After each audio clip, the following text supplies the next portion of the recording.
Puji Tuhan, bertemu kembali dengan saya Yunus Timotius di podcast Amin, Alkitab Menjelaskan. Kita sudah sampai di episode ke-18, di mana kali ini saya akan menyampaikan topik tentang apa kata Alkitab tentang Roh Kudus. Ya, topik yang kita akan bahas, kita akan sampaikan kali ini adalah tentang Roh Kudus. Sebelum saya mulai, Bapak Ibu yang kekasih dalam Kristus, Amin ini dalam hanya durasi 30 menitan selalu membahas sebuah topik dan dasarnya semua adalah dari Alkitab. Memang bukan diperuntukkan pada kelompok orang-orang yang sudah memahami benar tentang Alkitab, tidak. Jadi kalau sarjana teologia, doktor teologia, pendeta-pendeta boleh skip sajalah, ya. Kenapa? Amin ini diperuntukkan bagi jemaat yang mungkin tidak terlalu paham tentang Alkitab, tidak terlalu sering, tidak tekun membaca, mempelajari Alkitab, tapi ingin mengetahui ya tentang topik-topik yang kami bahas. Nah, itulah yang diperuntukkan bagi mereka. Jadi kami bahas dalam 30 menitan, tidak mungkin mendalam, meluas, ya demikian rupa, enggak. Dan kami harap para penonton podcast Amin menjadikan podcast ini menjadi pemicu untuk Bapak Ibu bisa belajar lebih jauh lagi, gitu ya. Ini hanya sebagai pemicu saja. Semakin gak jelas, semakin bagus lah. Walaupun bukan itu tujuan kami, ya. Bapak Ibu bilang gak lengkap, bagus. Karena Bapak Ibu harus melengkapi dengan baca Alkitab sendiri, kemudian baca buku, tanya kepada para pendeta, ya. Dan selanjutnya supaya pengetahuan kita bertambah.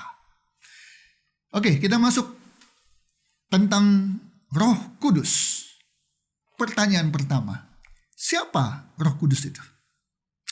Oke, Roh Kudus itu bukan benda, bukan barang, tetapi pribadi ilahi. Kita baca di Kisah Para Rasul 13 ayat 2. Alkitab menjelaskan sebagai berikut. Pada suatu hari ketika mereka beribadah kepada Tuhan dan berpuasa, berkatalah Roh Kudus. Sekali lagi, berkatalah Roh Kudus. Khususkanlah Barnabas dan Saulus bagiku untuk tugas yang telah kutentukan bagi mereka. Nah, dari ayat ini kita tahu bahwa Roh Kudus berbicara. Ya. Berikutnya di Yohanes 14 ayat 26, Alkitab menjelaskan sebagai berikut.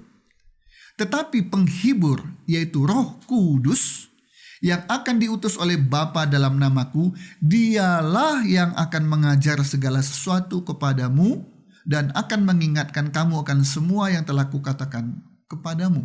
Nah, di ayat ini, Roh Kudus itu mengajar. Ya. Berikutnya, Roma 8 ayat 14.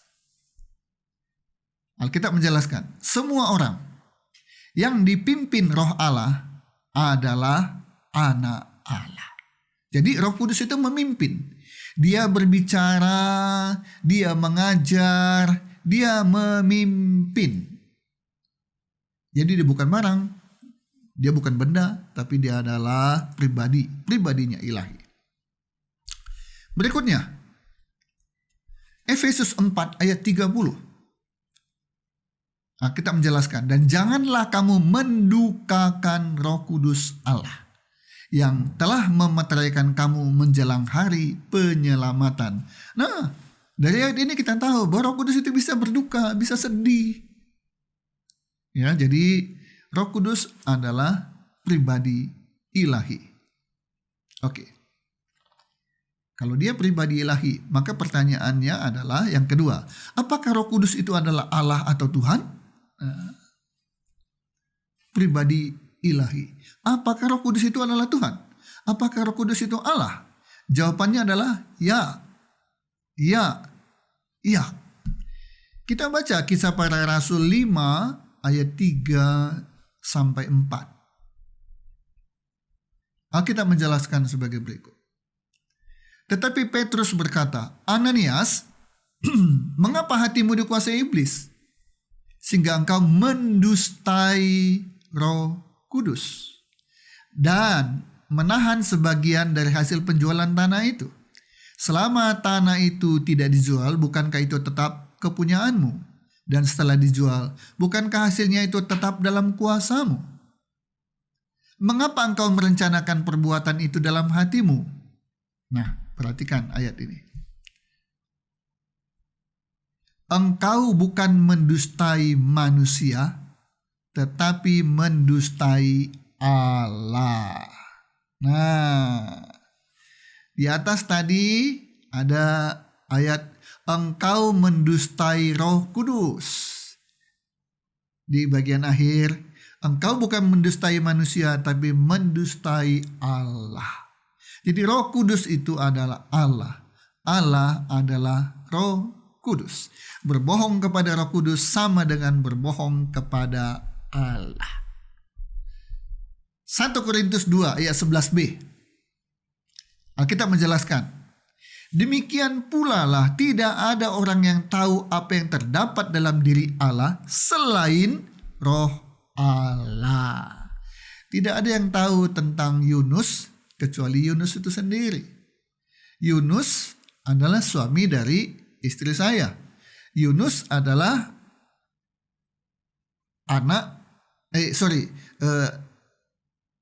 papi dari anak-anak saya. Kalau disebut Yunus adalah suaminya Hana, nama istri saya Hana. Yunus suaminya Hana adalah Yunus, itu sama. Oh, itu siapa dia? Oh, itu suaminya Hana. Itu adalah Yunus. Siapa itu Yunus? Adalah suaminya Hana, adalah sama. Mau disebut suaminya Hana, ya tetap Yunus. Mau disebut Yunus adalah suami Hana, sama. Roh Kudus adalah Allah dan Allah adalah Roh Kudus. Kejadian 1 ayat 1 dan 2. Pada mulanya Allah menciptakan langit dan bumi. Ya, Allah ya menciptakan langit dan bumi. Bumi belum berbentuk dan kosong. Gelap gulita menutupi samudera raya dan Roh Allah melayang-layang di atas permukaan air. Ya, Allah dan Roh Allah. Roh Allah itu adalah Roh Kudus, adalah satu. Allah adalah Roh Kudus adalah Allah. 2 Petrus 1 ayat 21. Sebab tidak pernah nubuat dihasilkan oleh kehendak manusia, tetapi oleh dorongan Roh Kudus orang-orang berbicara atas nama Allah.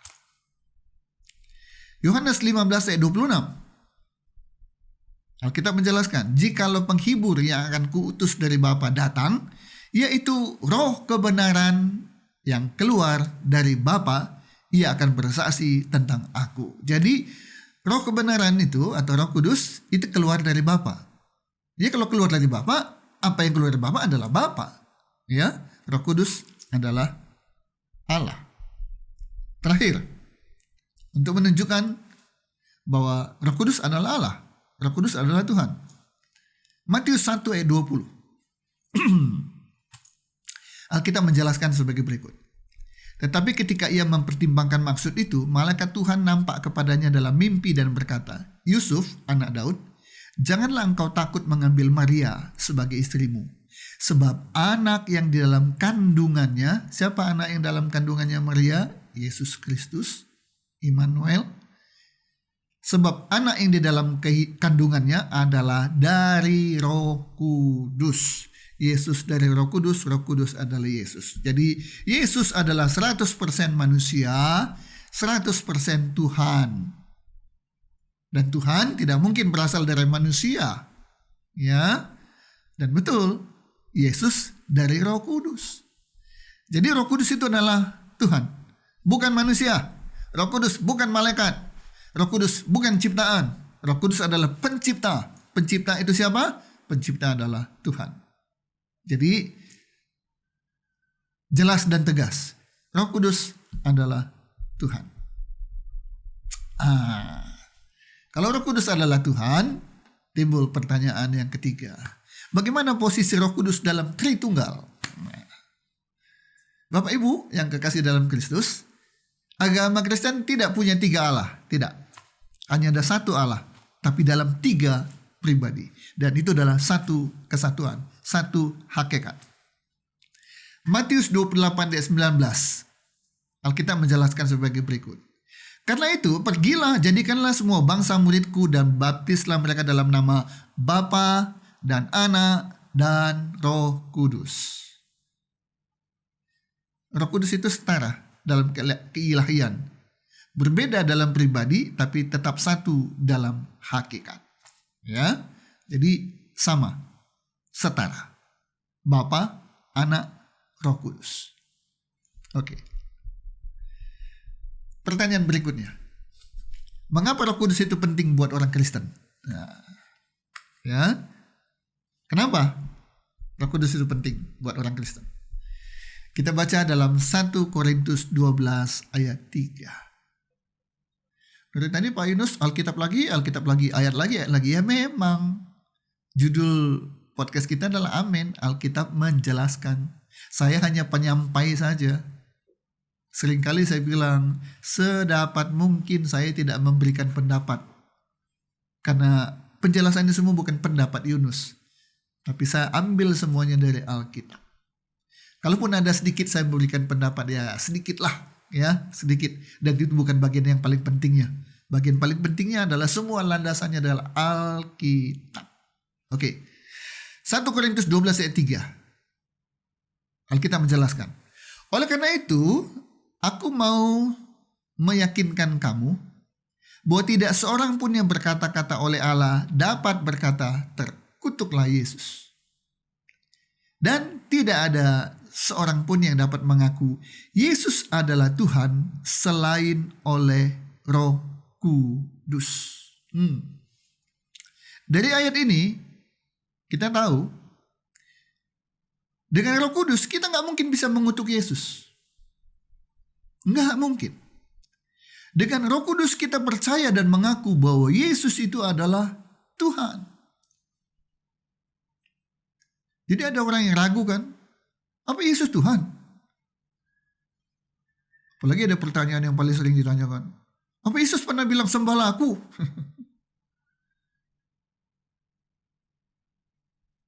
Dengan Roh Kudus kita tidak bisa mengutuk Tuhan. Tidak mungkin. Yang kedua, dengan Roh Kudus kita percaya dan mengaku bahwa Yesus adalah Tuhan. Lanjut, Yohanes 6 ayat 63. Alkitab menjelaskan sebagai berikut. Rohlah yang memberi hidup. Daging sama sekali tidak berguna. Perkataan-perkataan yang kukatakan kepadamu adalah roh dan hidup.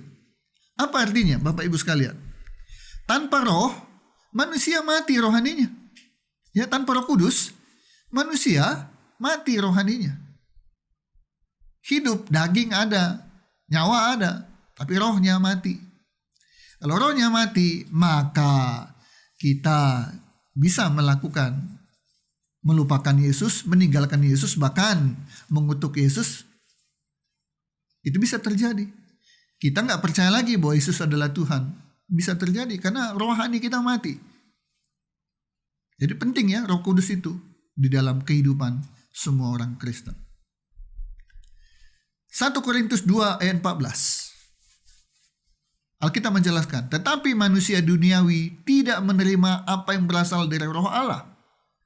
Karena hal itu baginya kebodohan. Dan ia tidak dapat memahaminya. Sebab hal itu hanya dapat dinilai secara rohani. Nah, Bapak Ibu sekalian, tanpa Roh Kudus, manusia tidak bisa menerima semua yang berkaitan dengan roh. Nggak bisa. Ya. Termasuk tidak bisa menerima Alkitab sebagai kitab suci. Nah, episode yang lalu kan, saya sudah bahas apakah Alkitab itu adalah kitab suci? Apakah Alkitab itu adalah firman Allah? Karena ada orang mempertanyakan, masa iya sih? Dari Kejadian sampai ke Wahyu seluruhnya adalah kitab suci? Jangan-jangan ada sebagian yang bukan. Jangan-jangan ada sebagian yang memang bukan firman Tuhan, tapi hanya firmannya manusia. Nah, tanpa Roh Kudus kita nggak bisa menerima semua yang berkaitan dengan roh. Nggak bisa. Ya, tidak bisa menerima Alkitab sebagai kitab suci dan firman Allah. Alkitab hanya dianggap sebagai apa? Buku biasa saja. Tapi dengan ada Roh Kudus, itu beda.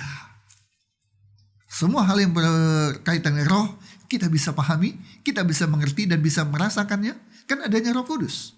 Dengan ada Roh Kudus, kita bisa meyakini bahwa Alkitab itu adalah kitab suci, Alkitab adalah firman-Nya Allah.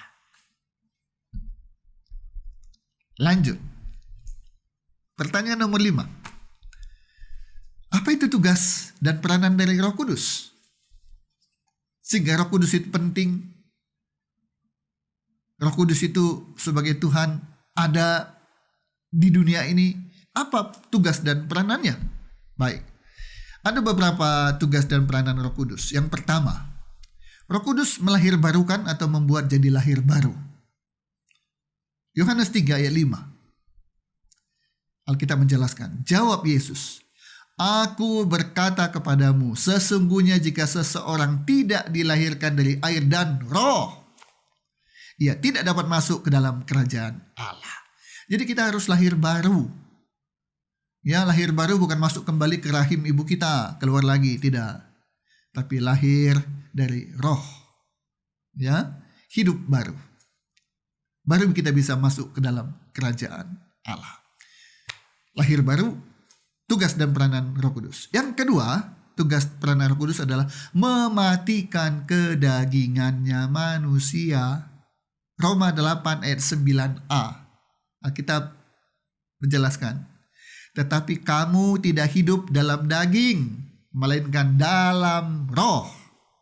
Jika memang roh Allah diam di dalam kamu. Ya, kita nggak hidup lagi dalam kedagingan dengan segala keinginan kita. Termasuk bohong, nipu, berbagai macam keinginan-keinginan yang berasal dari kedagingan. Disinggung, marah, balas menyinggung. Dijahatin, balas kembali dengan kejahatan. Kalau perlu 2 kali lipat. Kenapa? Saya masih daging nih. Roh Kudus mematikan kedagingan kita. Sehingga kita hidup dalam roh. Dipimpin oleh roh. Ya. Yang ketiga, apa tugas peranan Roh Kudus? Memeteraikan keselamatan. Efesus 1 ayat 13. Di dalam Dia, kamu juga, karena kamu telah mendengar firman kebenaran, yaitu Injil keselamatanmu, di dalam Dia, kamu juga, ketika kamu percaya, dimeteraikan dengan Roh Kudus yang dijanjikannya itu. Ya, kita sudah dengar firman kebenaran, kita terima Injil keselamatan, maka Roh itu memeteraikan keselamatan kita. Kita tahu ya, segala satu perjanjian dikasih meterai sah, kuat. Demikian juga keselamatan sudah kita terima dengan percaya menerima Tuhan Yesus sebagai Tuhan Juru Selamat kita. Itu pasti diganggu oleh iblis. Nggak mungkin iblis tinggal diam. Ya sudahlah, satu selamat, ya udah cari lain-lain. Nggak, dia pasti ganggu. Tapi ada meterai dari Roh Kudus. Berikutnya yang keempat, tugas dan peranan dari Roh Kudus adalah menyadarkan dan menginsafkan. Yohanes 16 ayat 8. Alkitab menjelaskan. Dan kalau ia datang, siapa itu yang datang itu? Penghibur atau Roh Kudus. Ia akan menginsafkan dunia akan dosa, kebenaran, dan penghakiman. Nah, seringkali kita kan harusnya lurus, kita belok ke kanan ke kiri, bahkan yang celaka kita balik lagi ke belakang. Kita tahu ini dosa, kita tahu ini nggak benar, kita tahu ini nggak boleh dilakukan, tapi diterabas saja. Udah tahu itu salah juga, pura-pura nggak bersalah. Ya, Roh Kudus menyadarkan dan menginsafkan bahwa kita kalau maju ke depan, kalau ke kanan atau ke kiri atau ke belakang, itu akan dosa. Dia akan menyadarkan kita, menginsafkan kita. Kalau sudah terlanjur salah, dia akan menyadarkan kita bahwa betul kita sudah berada di jalan yang salah. Minta ampun pada Tuhan dan kembali ke jalannya Tuhan. Yang kelima, tugas dan peranan dari Roh Kudus adalah memuliakan Yesus. Yohanes 16 ayat 14. Alkitab menjelaskan, ia, penghibur itu, akan memuliakan aku, sebab ia akan memberitakan kepadamu apa yang diterimanya daripadaku. Nah, jadi kita ini sebagai orang Kristen terima keselamatan gratis, nggak diam-diam aja sampai nanti dipanggil pulang ke surga ya pulang. Enggak. Tugas kita selama hidup ada memuliakan Tuhan Yesus, Tuhan dan Juru Selamat kita. Nah, dalam hidup kita di dunia ini ada Roh Kudus di dalam kita, maka hidup kita akan memuliakan Yesus kapan saja, di mana saja. Kenapa? Karena tugas Roh Kudus adalah memuliakan Yesus. Oke, pertanyaan ke-6. Mengapa pasca kenaikan Yesus ke surga? Mengapa setelah Yesus naik ke surga peranan Roh Kudus menjadi begitu penting bagi umat Kristen? Kenapa? Oke, ada beberapa alasannya. Jawabannya. Pertama, kehadiran Yesus hanya sementara. Dia hidup di dunia kurang lebih 33 tahun. Yesus hadir secara fisik hanya di satu tempat. Di mana? Di Israel sana, ya. Kadang dia di Galilea, kadang dia di Yerusalem, di beberapa tempat gitu ya. Hanya di sana. Yesus tidak berada di berbagai tempat pada waktu yang bersamaan. Yesus tidak pernah ke Indonesia, tidak pernah berada di Indonesia, ya. Yesus sudah ada satu tempat, ya dia ada di sana. Tetapi Roh Kudus ada terus bersama manusia dan diam di dalam manusia itu. Nah, ya. Kalau Yesus hidup secara fisik hanya 33 tahun kurang lebih dan hanya ada satu tempat. Tetapi Roh Kudus ada di mana-mana dan tinggal diam di dalam manusia. Yohanes 14 ayat 17. Alkitab menjelaskan, yaitu roh kebenaran. Dunia tidak dapat menerima dia, sebab dunia tidak melihat dia dan tidak mengenal dia.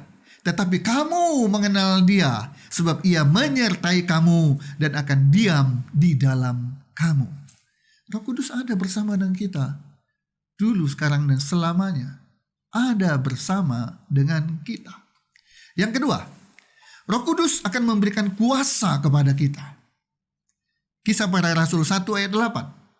Tetapi kamu akan menerima kuasa kalau Roh Kudus turun ke atas kamu, dan kamu akan menjadi saksiku di Yerusalem dan di seluruh Yudea dan Samaria dan sampai ke ujung bumi.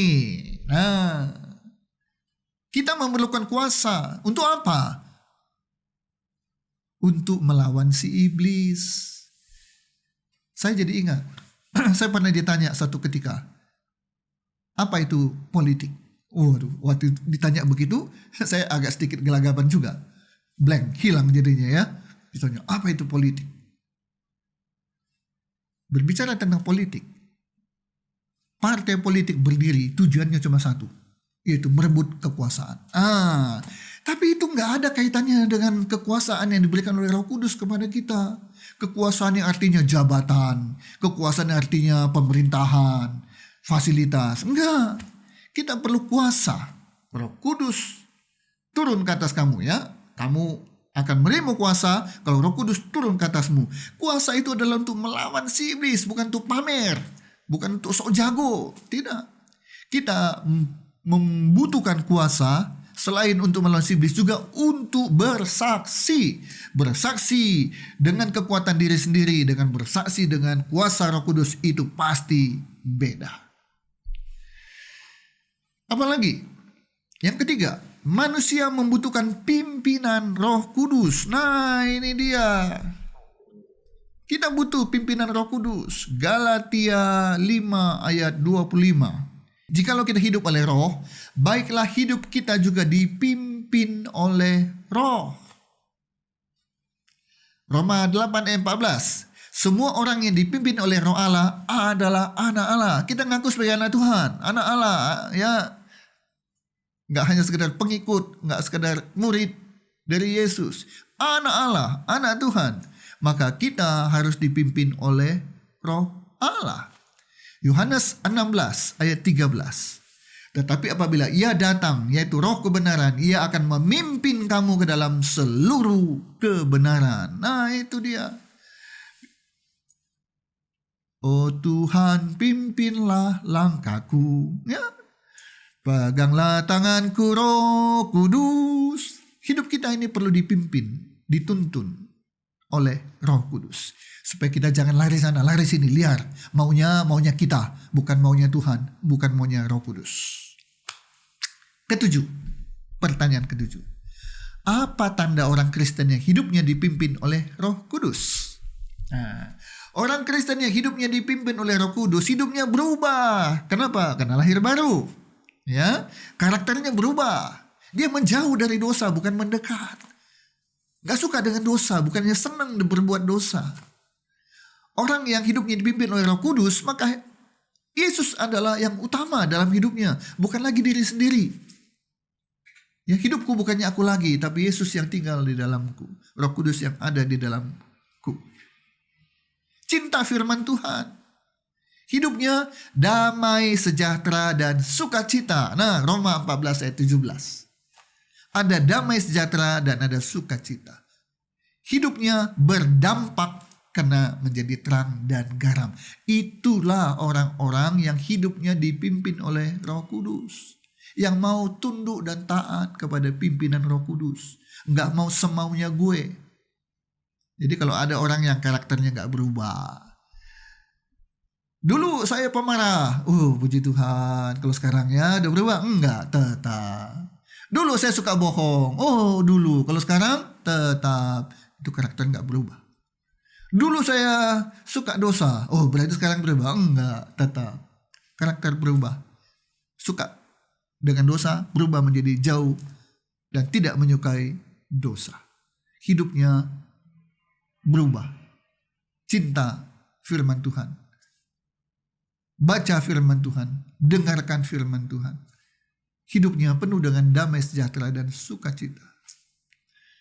Hidupnya berdampak dimanapun dia berada. Jadi terang dan garam bagi lingkungannya. Terakhir, Bapak Ibu sekalian, sebagai penutup dan sekaligus peringatan. Jangan pernah sekali-kali menghujat Roh Kudus, karena menghujat Roh Kudus tidak akan diampuni. Markus 3 ayat 29, Alkitab menjelaskan. Tetapi apabila seorang menghujat Roh Kudus, ia tidak mendapat ampun selama-lamanya, melainkan bersalah karena berbuat dosa kekal. Lukas 12 ayat 10. Setiap orang yang mengatakan sesuatu melawan anak manusia, ia akan diampuni. Tetapi barang siapa menghujat Roh Kudus, ia tidak akan diampuni. Nah, awas ya. Jangan menghujat Roh Kudus. Apa itu menghujat? Menghujat itu artinya mencaci, memaki, mencela, memfitnah, merendahkan. Jangan sekali-kali lakukan itu terhadap Roh Kudus. Termasuk yang disebut menghujat adalah menolak dengan sadar dan sengaja pekerjaan dari Roh Kudus.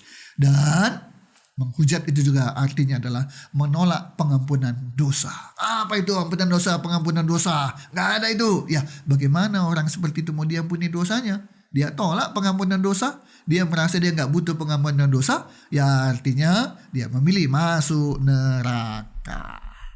Semoga kita mendapatkan pengetahuan dan perspektif baru dari apa yang baru saja saya sampaikan. Teruslah belajar Bapak Ibu sekalian. Tidak pernah kita berhenti untuk belajar dari Alkitab, tentang Alkitab, isi Alkitab. Baca dan dengarkan khotbah. Itulah bagian dari kita bisa memahami dan setelah memahami melaksanakan isi dari Alkitab. Minggu depan kita akan bahas lebih lanjut lagi tentang Roh Kudus, yaitu apa itu baptisan Roh Kudus, apa itu buah-buah Roh Kudus dan karunia Roh Kudus. Minggu depan kiranya Tuhan memberkati kita. Amin.